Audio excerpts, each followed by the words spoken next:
Bonjour à tous et à toutes, j'espère que vous allez bien. On se retrouve aujourd'hui pour la présentation d'un nouvel outil pédagogique qui s'appelle la mallette au lit.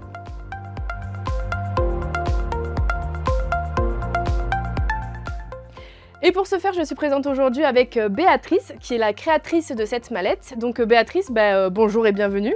Est-ce que tu pourrais un petit peu te présenter, nous dire d'où tu viens et nous parler un petit peu des origines de cette mallette? Alors du coup, moi je suis chargée de projet en éducation et promotion pour la santé au CODEPS 13.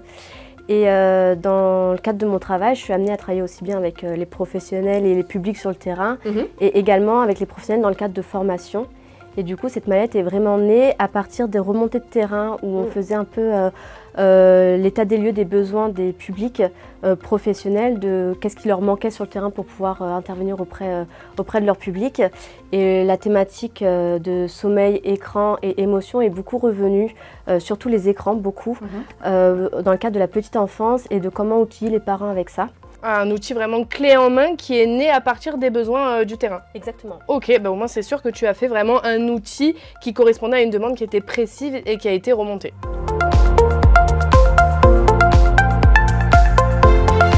Très bien, merci Béatrice pour cette première introduction de l'outil. Parle-nous du matériel. Qu'est-ce qu'on a pour cette mallette au lit? Alors la mallette au lit est composée de trois outils différents. D'abord, il y a le guide d'utilisation qui va permettre vraiment de pouvoir à la fois comprendre un peu les démarches qu'on essaie d'avoir en éducation pour la santé. Typiquement, avoir une approche qui va être globale de la santé, pas que focusée sur les dangers des écrans, etc. Et une approche qui va être aussi positive de la santé pour que l'enfant se sente investi aussi de sa mission qui est sa santé à lui, qu'il se sente acteur. Et du coup, d'expliquer qu'il est important que les enfants soient dans l'interaction, soient dans tout ce qui va être... une démarche qui va être participative, explicative, etc.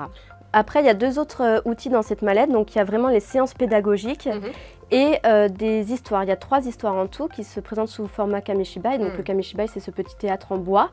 Et simplement, dedans, on vient glisser des planches pour illustrer l'histoire. Donc dans cette mallette, il y a plusieurs séances pédagogiques à destination des enfants, il y en a 14 qui sont à la fois donc, très séparées. Il y a vraiment des séances sur les écrans, des séances sur le sommeil et des séances sur les émotions.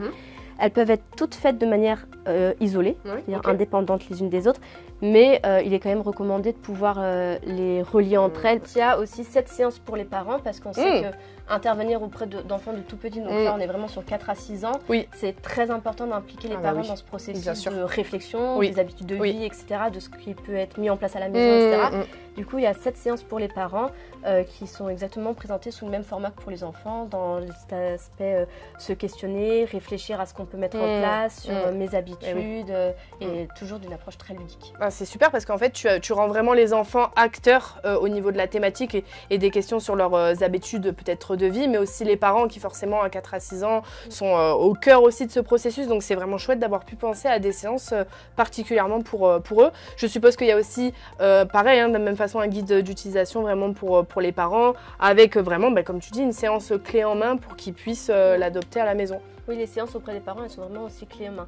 Et ce qui est important de pouvoir intervenir auprès des parents, des enfants qui ont des enfants auprès desquels on intervient, c'est qu'après, en fait, à la maison, il peut aussi y avoir des échanges qui se font et tout le monde sait de quoi on parle. Oui, absolument.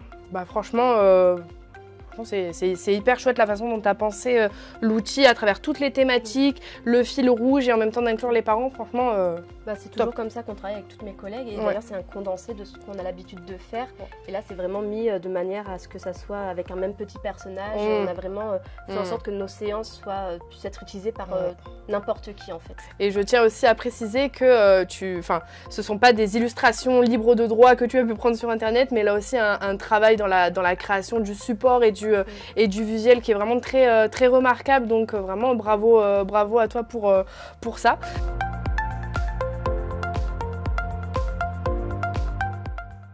Alors concrètement, comment se présente l'outil? Alors concrètement, l'outil, il est vraiment clé en main. Tout de suite, on tombe sur un sommaire avec les différentes séances qui nous permettent de nous axer sur les thématiques qu'on veut travailler. Dans le guide d'utilisation, toutes ces séances, elles sont décrites avec des mots-clés pour qu'on sache vraiment ce qui est travaillé dans cette séance.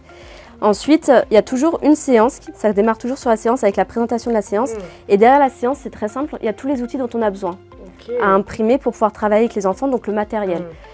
sur les séances, du coup, il y a toujours les objectifs pédagogiques qui sont inscrits. Et en parallèle, on met les compétences psychosociales qui sont développées parce qu'on cherche vraiment à faire développer des compétences aux enfants, aussi bien qu'elles soient compétences psychosociales ou compétences directement à savoir mettre en place des choses, etc. On va vraiment chercher à développer les compétences des enfants.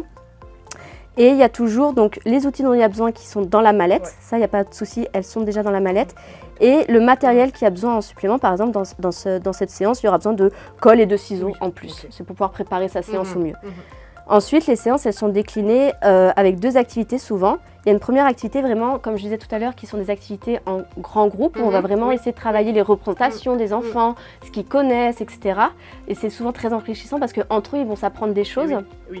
Et ils vont voir qu'ils sont différents des autres, ils vont voir qu'ils sont pareils que les autres, et du coup, ça peut avoir un côté aussi rassurant pour les enfants. Et ensuite, il y a toujours une deuxième activité qui va être faite soit en petits groupes, soit en individuel, et qui est vraiment le côté où je passe à la pratique. On en a parlé maintenant, comment on agit. Et ensuite, il y a souvent un défi qui est fait, qui est posé, qui est proposé aux parents. Donc ça, c'est pareil, c'est libre. Hein. On peut faire le défi, le proposer aux parents, comme on peut ne pas le proposer, de la même manière qu'on n'est pas obligé de faire toutes les activités qui sont proposées dans la séance. C'est très adaptable. Et on a aussi à cœur de mettre un petit conseil, parce que quand on n'a pas l'habitude d'animer un groupe, qu'on n'a pas l'habitude de parler des écrans ou de l'éducation pour la santé, il y a toujours le petit conseil qu'on peut donner aux professionnels pour que sa séance se passe encore mieux que ce qu'on peut prévoir.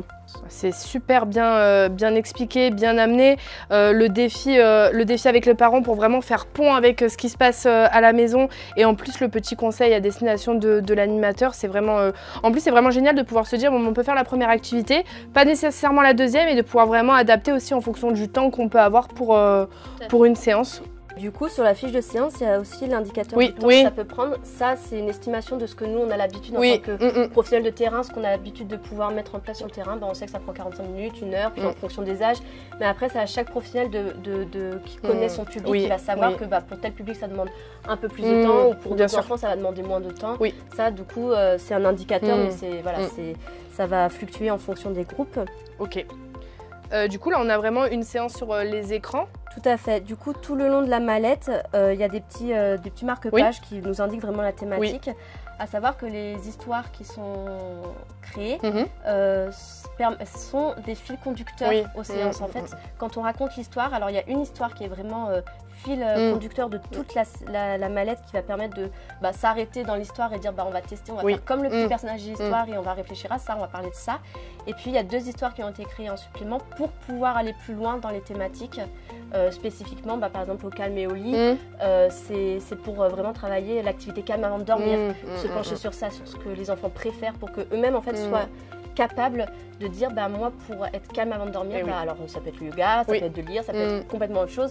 Et souvent, du coup, dans nos séances, ce qui est vraiment qu'on essaie vraiment de travailler avec les enfants, c'est que ça vienne de dire qu'on va pas amener, par exemple, moi, imaginons je suis fan de yoga, je vais amener cette solution qui peut être du coup générale, et en fait pas forcément adaptée à toi qui supporte pas d'être dans des postures de yoga, etc. Et du coup, c'est pour permettre aux enfants de découvrir, de dire ça me convient, ça ne me convient pas, et du coup, si ça ne te convient pas, qu'est-ce qui pourrait te calmer toi avant de dormir. Et c'est vraiment toutes les séances, elles sont construites comme ça, que ce soit autour des écrans, des émotions ou du sommeil. Du coup, Béatrice, où est-ce qu'on peut se procurer cette mallette ? Alors actuellement, cette mallette, elle est disponible en téléchargement sur notre site internet du CODEPS 13. Parce qu'on avait vraiment à cœur que tout professionnel puisse s'en saisir le plus simplement possible. Donc elle est en téléchargement sur notre site internet, le CODEPS 13. Ok, très bien. Du coup, on va retrouver tout le matériel nécessaire, les planches, le guide et toutes les séances clés en main. Et puis on peut la retrouver aussi dans notre réseau des CODES et des IREPS. Nous par exemple on a cette mallette qui est disponible sur notre centre de doc, où on peut venir l'emprunter pour pas avoir à faire toutes les impressions, etc. Et je sais que d'autres personnes du réseau l'ont également dans leur centre de doc. Ok, très bien, merci beaucoup en tout cas Béatrice pour cette présentation très complète de ton outil. Félicitations à toi et aux autres chargés de projet aussi qui ont participé à la création de cet outil. Nous étions plusieurs pour penser ce projet et faire en sorte que toutes nos séances puissent être mises dans cette mallette. C'est le fruit de beaucoup d'années de travail, de réflexion et d'ajustement, comme tu me le disais, en fonction des besoins aussi du terrain et des modifications peut-être que les professionnels ont pu vous faire un retour en fait sur l'outil. Donc bravo à toi et à toutes tes collaboratrices pour ce bel outil. Donc, et merci pour toi d'être venue jusqu'à nos locaux pour nous le présenter. Merci à vous. Merci beaucoup. Vous pouvez retrouver toutes les informations sur cet outil pédagogique dans notre barre d'informations et aussi sur le site du CODES 83 et du CODEPS 13. Vous pouvez aussi prendre rendez-vous avec nos conseillères du centre documentaire pour avoir plus d'informations sur nos outils pédagogiques. Passez une bonne journée, au revoir.